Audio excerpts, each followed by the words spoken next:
Oh, Kung okay. i-compare ako dun sa mga nakakasama ko, sa mga friends ko, so parang feeling ko, hindi pa ito yun.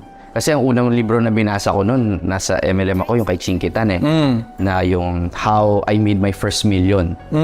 Yun, binasa ko talaga, tas in-apply ko yung mga nabasa ko. Doon siya nag-start. Sabi kasi niya doon, ang pinakamahirap daw na makuha is yung first million. After daw nun, wala na. Napakadali na kunin yung mga susunod na mga millions nyo. So sabi ko, kailangan ma-achieve ko yung first million. Nung na-achieve ko yun, nagbabasa pa ako ng mga ibang books. Siyempre, yung naipon ko, sinigosyo ko. Doon na nag-start. Hanggang nagka-business ako, nagkaroon na naman ako ng other funds or savings, nag-isip na naman ako, saan ko na naman to ilalagay? Kasi hindi to pwedeng nakatambak lang dito. Kailangan merong paglalagyan to mga pera na to. O, nag-start naman ako mag-trade ng Forex way back 2000. Doon na nagsimula.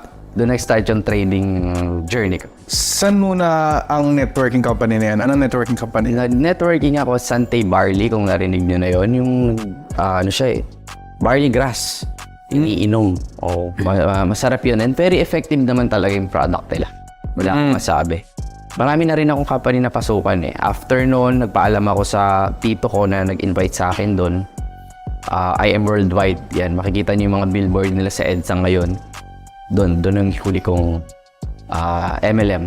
Pero saan ka naging successful sa dalawang company na yan?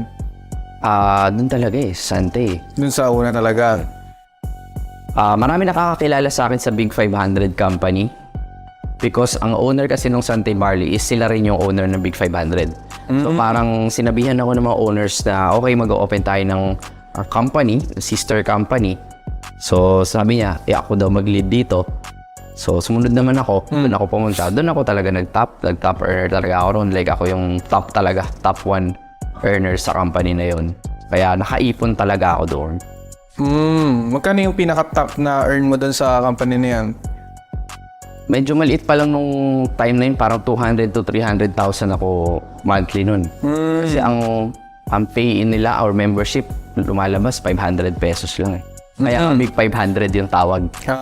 So kailangan mo ng maraming nakapag-join para maka-earn ka ng gano'n.